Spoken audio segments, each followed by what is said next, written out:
श्री हरिवंश महाराज जी, ब्रह्म मुहूर्त क्या होता है और इस समय उठने से क्या क्या लाभ होते हैं? उठ के देखो तो पता चल जाएगा।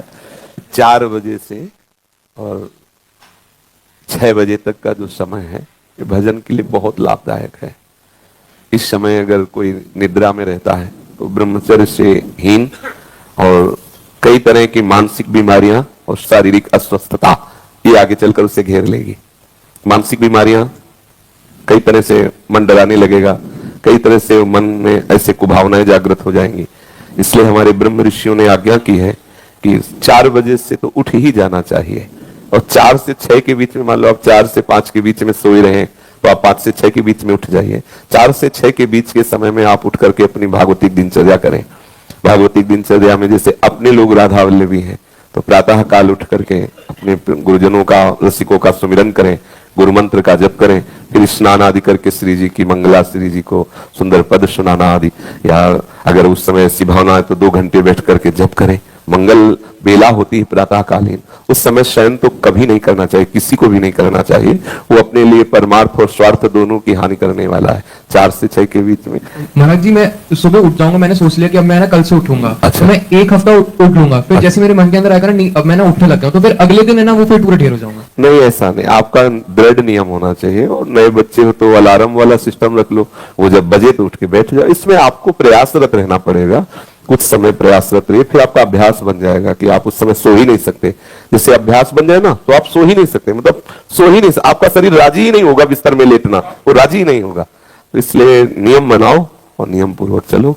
जब आपको लगे कि आज हम नहीं उठ पाए तो उस दिन दंड स्वीकार करो। निद्रा, ये सोने के सुख में नहीं जीवन बर्बाद करना चाहिए। एक नियत समय रखो सोने का, अभ्यास कर लोगे, बिल्कुल बिना अलार्म बजे आपकी नींद खत्म हो जाएगी। अभ्यास, अभ्यास बहुत बड़ी सामर्थ्य है, बहुत बड़ी।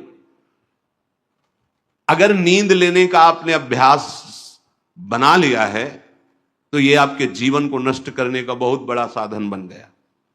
कुछ लोगों को सोने में सुख मिलता है कि सोते रहो।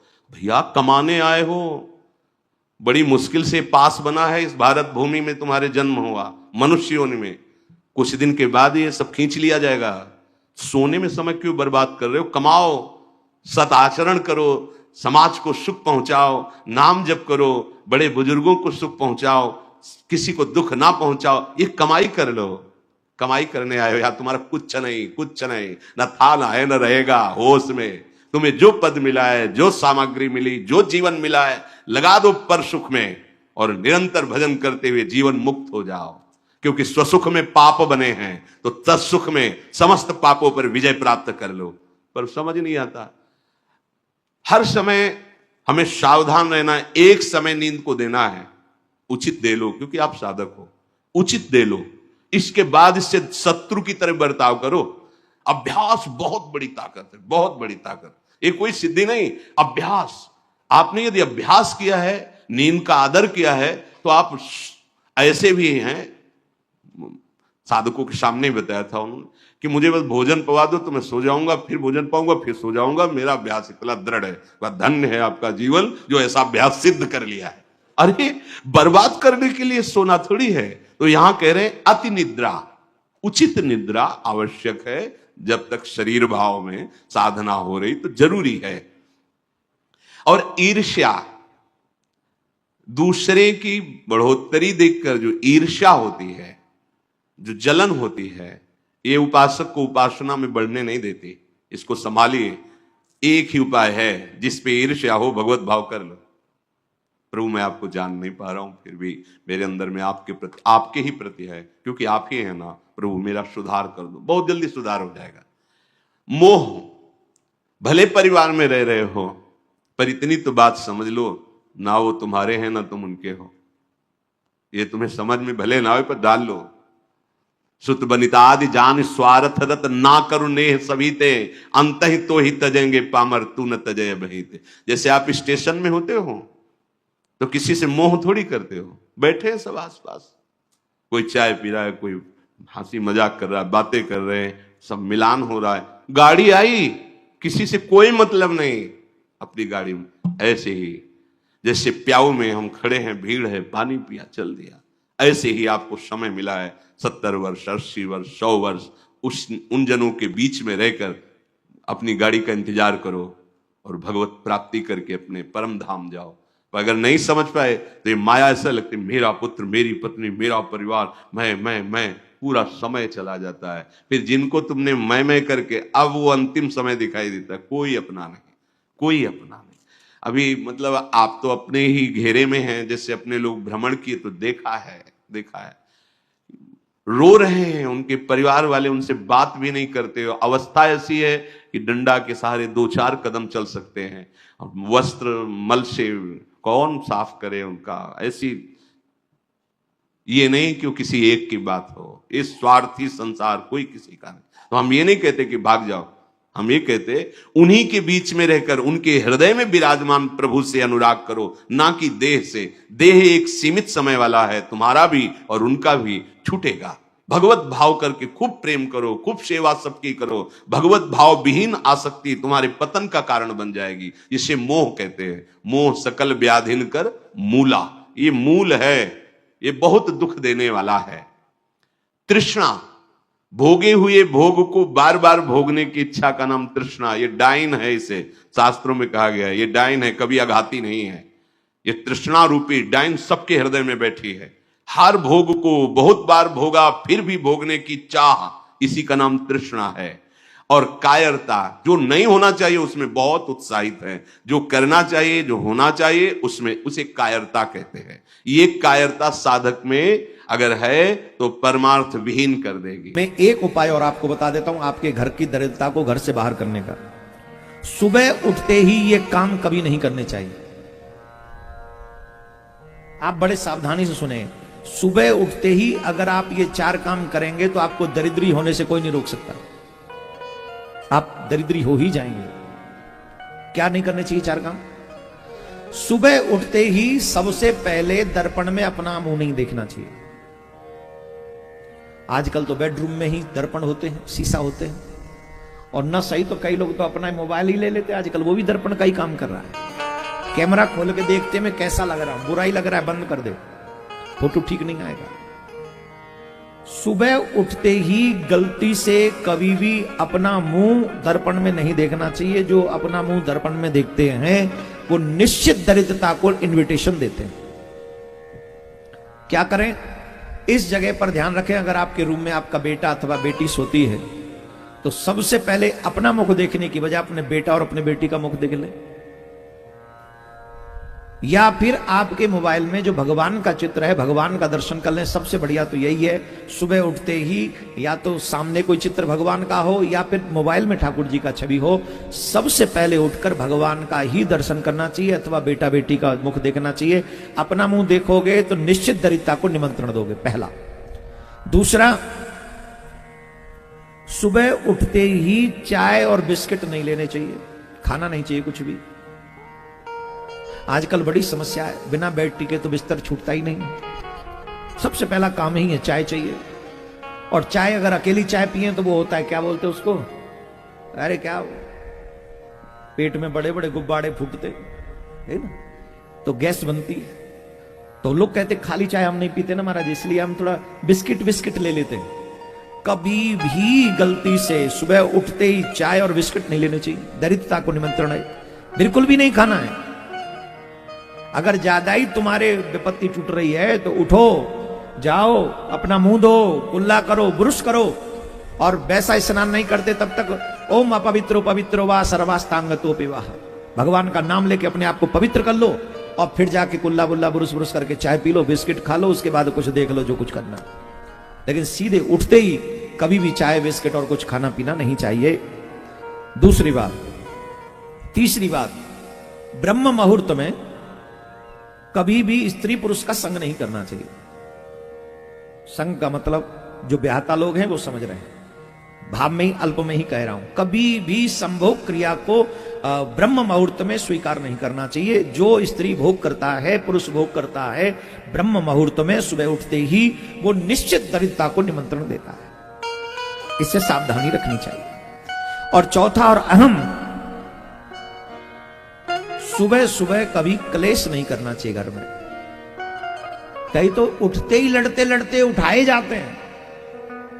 अब आप कहेंगे हमारा सुबह सुबह कौन लड़ेगा? अरे देखो तो सही, घरों में अलग अलग प्रकार के तांडव होते हैं। अब शहरों में क्या, बच्चों को कई बार बस छूट जाती है, छूटती है। अब कौन छोड़ने जाए जब बस छूट गई? तो कौन जाएगा बताओ? मम्मी ने तो नाश्ता बना दिया, मम्मी की ड्यूटी कंप्लीट, अब जाएगा पापा। पापा तो पड़ा है वो 8 बजे तक के लिए, और 6 बजे उठा दिया तो पापा लड़ेगा कि नहीं लड़ेगा? रात में पी के पाया था, अब तो सोच अभी तो उसका जरूरी नहीं गुजर रहा है, अभी तो सुरूर पे ही है, तो कैसे जाएगा? अब जाना चाहता नहीं तो लड़ाई होगी कि नहीं? 4 काम कभी ना करें। पहला, अपना मुंह दर्पण में ना देखें।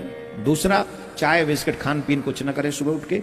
स्त्री प्रसंग न करें। चौथा, लड़ाई और क्लेश न करें। इन 4 कामों से दूर रहने वाला व्यक्ति कभी भी दरिद्र। अगरबत्ती में बांस होता है, और बांस हमारे यहाँ नहीं जलाते। हमारे यहाँ बांस को वंश मानते हैं हिंदू धर्म में। हमारे यहाँ बांस की पूजा होती है। हमारे यहाँ बांस नहीं जलाया करते। अर्थी बनती है बांस की, शमशान में ले जाके उसे तोड़कर फेंक दिया जाता है, उसको जलाया नहीं जाता चिता में, क्योंकि बांस वंश होता है, वंश नहीं जलाना चाहिए। ये तो हमारा अध्यात्म सब्जेक्ट है। साइंस कहता है कि बांस को जलाने से सबसे खतरनाक गैस निकलती है, जो कि प्रकृति के लिए नुकसानदायक है, जो कि प्रदूषण हम सामान्य भाषा में कहें। उसका धुआं अच्छा नहीं होता। कंडे का धुआं, गाय का जो गोबर है, उस गोबर से जो कंडे ओपले हम बनाते हैं, वो जो धुआं होता है, वो धुआं प्रकृति के लिए फायदेमंद होता है, उससे नुकसान नहीं होता। आपको पता है, गाय के गोबर के बने कंडे प्रकृति के लिए फायदा करने वाले हैं। कुछ लकड़ियां जलती हैं, जैसे आम की लकड़ी, पीपल की लकड़ी, इसलिए इनको हवन कुंडों में इसका उपयोग किया जाता है। इसका भी एक साइंस, कितना गहरा साइंस है। कहते हैं आम की लकड़ियां जलाने से, पीपल की लकड़ियां जलाने से शुद्ध वातावरण होता, वातावरण शुद्ध होता है। 1 तोला घी जलाने से 1 टन ऑक्सीजन रिलीज होती है। 1 तोला घी से 1 टन ऑक्सीजन। इसलिए हमारे ऋषि मुनि घी की आहुति दिया करते थे, स्वाहा स्वाहा स्वाहा। बांस का कहीं जलाने का विधान नहीं है। तुम क्या जलाओ? धूप बत्ती जलाओ। धूपम समर्पयामि, धूप। हम लोग गाते हैं, धूप दीप तुलसी से राजी सत्य देवा। धूप से, दीप से पूजा हो, अगरबत्ती नहीं। नुकसानदायक है सब प्रकार से। लोग नहीं जानते। हमारे सनातन धर्म में लोग नहीं समझते चीजों को, बिना समझे सब चलता रहता। 2 अगरबत्ती लगाना भगवान की पूजा नहीं है। अरे भाई, स्नान करके सबसे पहले आप कपड़े पहनिए। कपड़े पहनकर शुद्ध जल तांबे के बर्तन में लीजिए, लोटा में जल डालिए। जल में केवल जल नहीं, यदि आपके पति पत्नी में खटास है तो पानी को मीठा कर लीजिए गुड़ डालकर। यदि आपका कारोबार नहीं चल रहा है, पैसा नहीं आ रहे हैं, तो उस पानी में कुमकुम डाल दीजिए, लाल कर लीजिए उसे, रंगीन कर लीजिए उसे। कुमकुम, रोली या फिर केसर, ये डालकर, 2 पत्ती केसर के डालकर, और फिर सूर्य भगवान को जल चढ़ाना चाहिए। सूर्याय नमः, आदित्याय नमः, भौमाय नमः, खगाय नमः, मित्राय नमः, भास्कराय नमः। कुछ ना आवे तो सूर्याय नमः 12 बार बोल दो। सूर्याय नमः, सूर्याय नमः, सूर्याय नमः, सूर्याय नमः, सूर्याय नमः। और खड़े खड़े 7 परिक्रमा लगा लो। सूर्य भगवान की 7 परिक्रमा लगती हैं। 7 बार वहीं पर घूम जाओ, ये भाव से कि हम सूर्य भगवान की 7 प्रदक्षिणा कर रहे हैं। ऐसा सूर्य भगवान का पहला प्रणाम होना चाहिए। उसके बाद आपके घर में जो ठाकुर जी हैं, जो भी लड्डू गोपाल, जो भी आपका घर में मंदिर है, वहां बैठकर बड़ी श्रद्धा से आप हनुमान चालीसा का पाठ करें, सुंदरकांड का पाठ करें। जिनके घर में रोज सुंदरकांड का पाठ होता है, मैं इस बात का गवाह हूं। हमने अपने जीवन में, हमने बाल्यकाल से, छोटी सी आयु से ही हमने खूब सुंदरकांड का पाठ किया है। हमें तो पूरा याद हो गया था। हम तो 15 मिनट में पूरा सुंदरकांड पाठ कर लेते हैं, इतनी स्पीड हो गई थी, है ना। अब समय अभाव में हम तो नारायण कवच का पाठ नित्य करते ही हैं, परंतु जो हमारी पूजा पाठ है वो हम करते हैं। सुंदरकांड का पाठ हमने कई सालों तक रेगुलर खूब किया। आज भी कोई सुंदरकांड का पाठ करे तो उसके संग संग मैं बोल लेता हूं, याद है कुल मिला के, ये समझो। तो सुंदरकांड, जिनके जीवन में सुंदरकांड का पाठ है, उनके जीवन को हमेशा आप ये मानो कि उनका जीवन सदा सुंदर ही होगा। समय निकाल कर आधा घंटा लगेगा, पहले शुरू में आपको 45 मिनट लगेगा सुंदरकांड के पाठ में, पहले 45 मिनट लगेगा। फिर आप 1 महीने तक करेंगे तो स्पीड बन जाएगी, फिर आप 30 से 35 मिनट में पाठ पूरा कर लोगे, और स्पीड हो जाएगी तो आप 20 मिनट में पाठ पूरा कर लेंगे। तो 20 मिनट निकाल लो आराम से। सुंदरकांड, जामवंत के वचन सुहाए, सुनी हनुमंत हृदय अति भाए, तब लगी मोहि परिख्यों तुम भाई, सही दुख कंद मूल फल खाई, जब लगी आवों सीत ही देखी। खूब करो। और भगवान सुंदर का ऐसा कोई सवाल नहीं है, पूरी रामचरितमानस तो छोड़ ही दीजिए, कोई सवाल ऐसा नहीं है जिस प्रश्न का उत्तर गंभीरता से देखा जाए तो सुंदरकांड में हर प्रश्न का उत्तर है। सुंदरकांड सुंदर ही सुंदर करने वाला कांड है।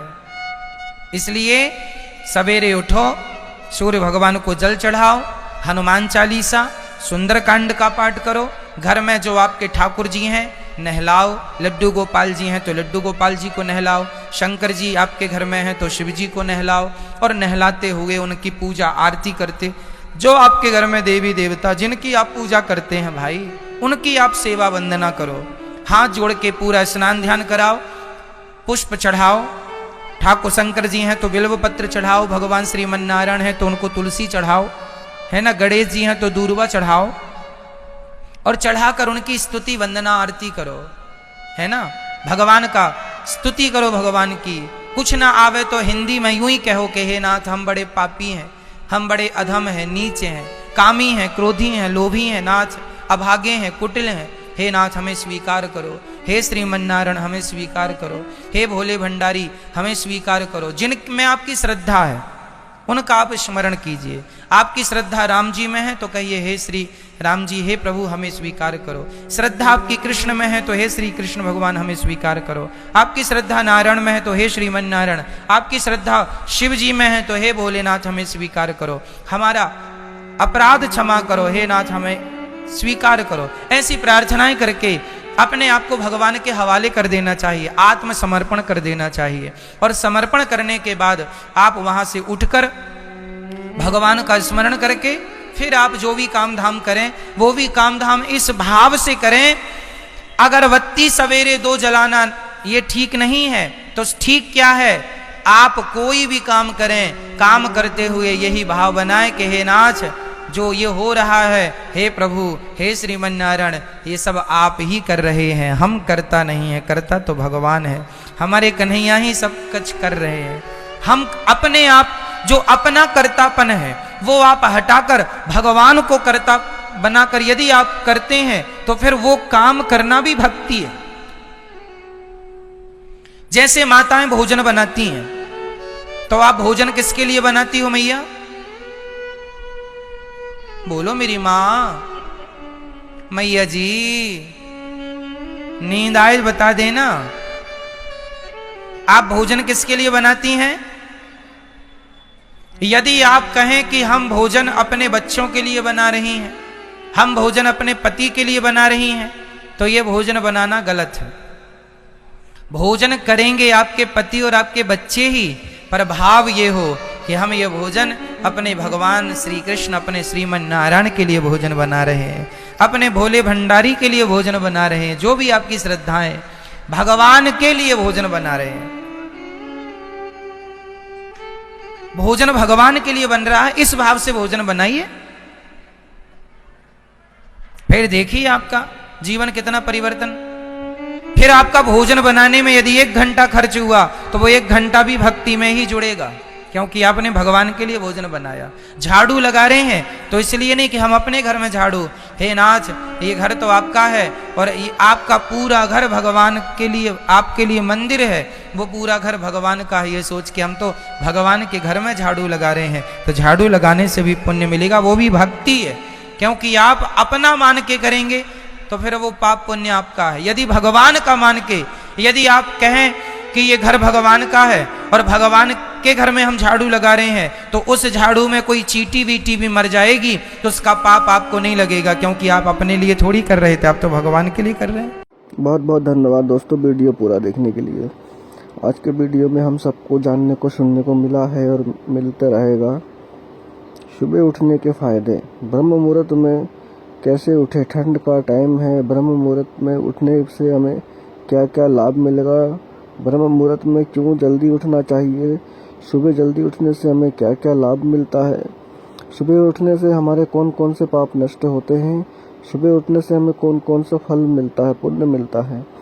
वीडियो में प्रेमानंद जी, अनिरुद्धाचार्य जी, देवकीनंदन जी है।